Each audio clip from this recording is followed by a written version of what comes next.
Start. It is in Sri Ram Construction Company, Supra, that the court actually examined as to what is the magnitude of delay in refiling, which the court may tolerate and permit to be condoned in a given case. Obviously,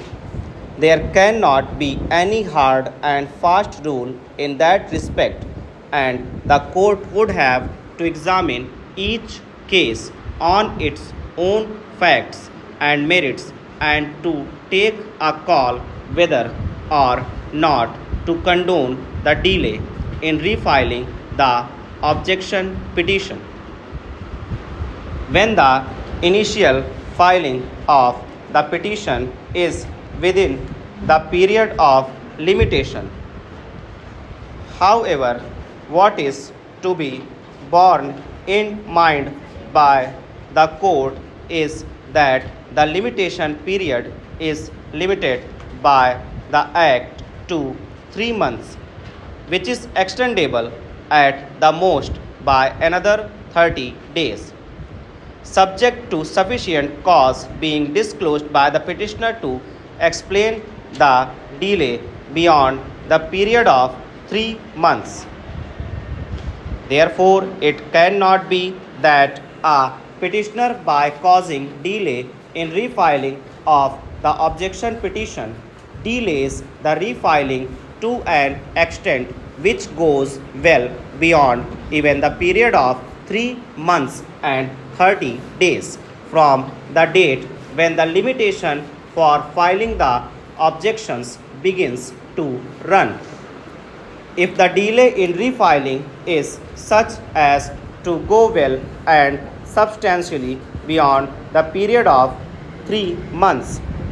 and 30 days, the matter would require a closer scrutiny and adoption of more stringent norms while considering the application for condonation of delay in refiling, and the court would conduct a deeper scrutiny in the matter.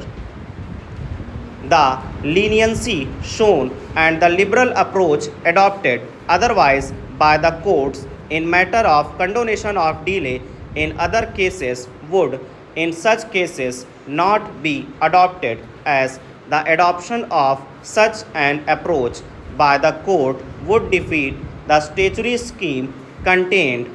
in the Act, which prescribes an outer limit of time within which the objections could be preferred. It cannot be that what a petitioner is not entitled to do in the first instance, that is to file objection to an award beyond the period of 3 months and 30 days under any circumstance, he can be permitted to do merely because he may have filed the objections filed initially within the period of 3 months or within a period of 3 months plus 30 days, and where the refiling takes place much after the expiry of the period of 3 months and 30 days, and that too without any real justifiable cause or reason over.